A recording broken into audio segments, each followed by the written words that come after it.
सभी स्टूडेंट, आए हुए प्यारे अतिथिगण, ऑनरेबल चेयरमैन सर, मैं सबसे पहले विद्यालय प्रांगण में आए हुए अतिथि को अपने कीमती समय में से हमें जो समय दिया है उसके बहुत बहुत आभारी हैं हम। जैसा कि आप सब जानते हैं कि आज शिक्षक दिवस है। उस महान पुरुष के बारे में अगर हम कुछ प्रतिशत भी हम दान कर लेंगे तो हमारा जीवन सफल होगा।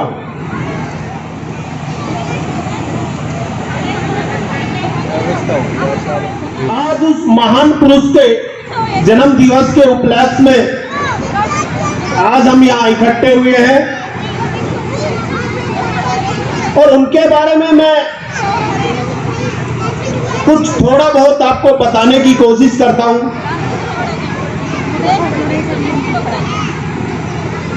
5 सितंबर 1888 को भारत के तमिलनाडु राज्य में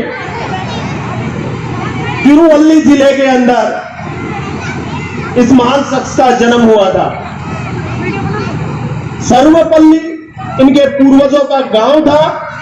उस गांव के नाम की वजह से इनका नाम पड़ा सर्वपल्ली राधाकृष्णन। इन्होंने अपनी शिक्षा मदुरई, मद्रास एंड कोलकाता विश्वविद्यालय से ग्रहण किया। सर्वपल्ली राधाकृष्णन 1948 में यूनेस्को के सदस्य भी बनाए गए थे और भारत के पहले उपराष्ट्रपति और भारत के पहले भारत रत्न प्राप्त करता।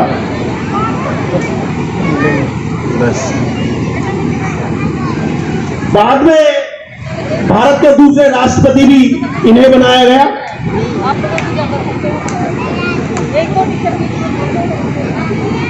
17 अप्रैल 1975 को इनका देहांत हुआ। काशी विश्वविद्यालय, आंध्रा विश्वविद्यालय के इन्हें कुलपति बनाया गया। दिल्ली विश्वविद्यालय का इन्हें कुलपति बनाया गया।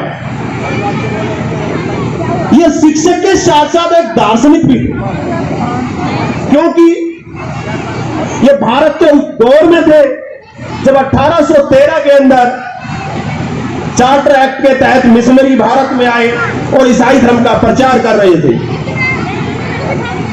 यानी कि उस समय ईसाई मिशनरियों की शिक्षा पीक पे थी और इन्होंने भारत में उस हिंदुत्व को राष्ट्रीय नहीं अंतर्राष्ट्रीय स्तर पर ले जाने की कोशिश की और एक दार्शनिक रूप में विशेष रूप से जाने गए।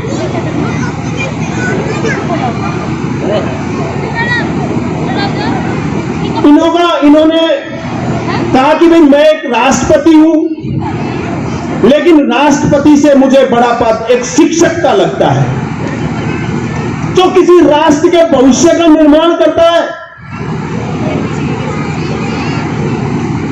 शिक्षक मूल रूप से 3 शब्दों से मिलकर बना होता है।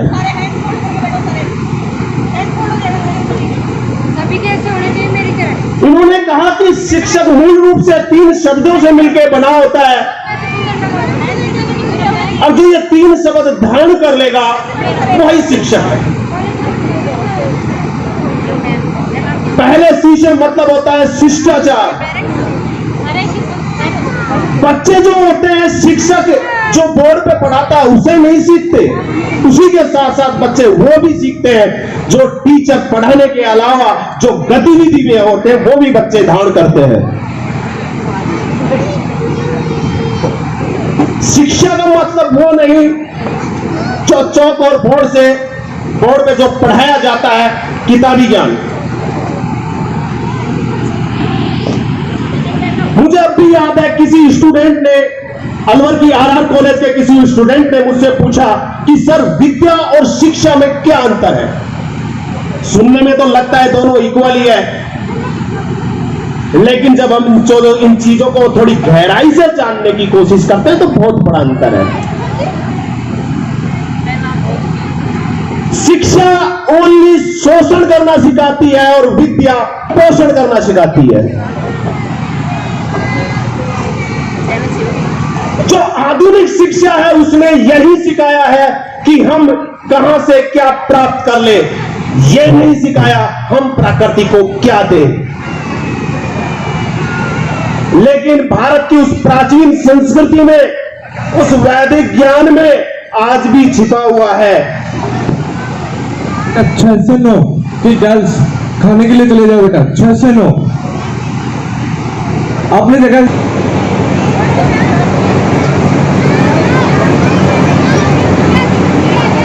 सभी विद्यार्थियों से अनुरोध है, तो मैं उसी बात को आगे कंटिन्यू करना चाहता हूं कि हमारी शिक्षा में आज जो सबसे ज्यादा महत्वपूर्ण इंक्लूड करने की आवश्यकता है वो होता है पोषण। हमें यह भी सीखना है हमने राष्ट्र को क्या दिया, हमने इस प्रकृति को क्या दिया।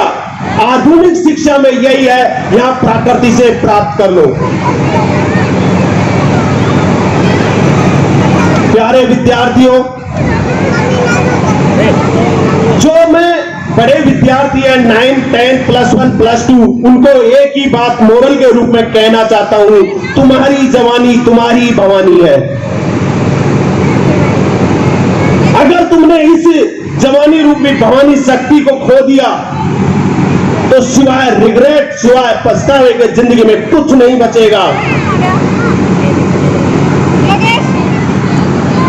और मुझे एक दुष्यंत कुमार जी की कविता की 2 लाइन आपको सुनाना चाहता हूं। हो गई है पीर पर्वत सी, पिघलनी चाहिए, इस हिमालय से एक और गंगा निकलनी चाहिए। आज यह दीवार पर्दों की तरह हिलनी चाहिए, लेकिन शर्त है बुनियाद भी हिलनी चाहिए। हर सड़क, हर गली, हर नगर, हर गांव में हाथ लहराते हुए हर लाश चलनी चाहिए। सिर्फ हंगामा खड़ा करना मेरा मकसद नहीं, सारी कोशिश यह है कि बदहाल ये सूरत बदलनी चाहिए। सारी कोशिश यही है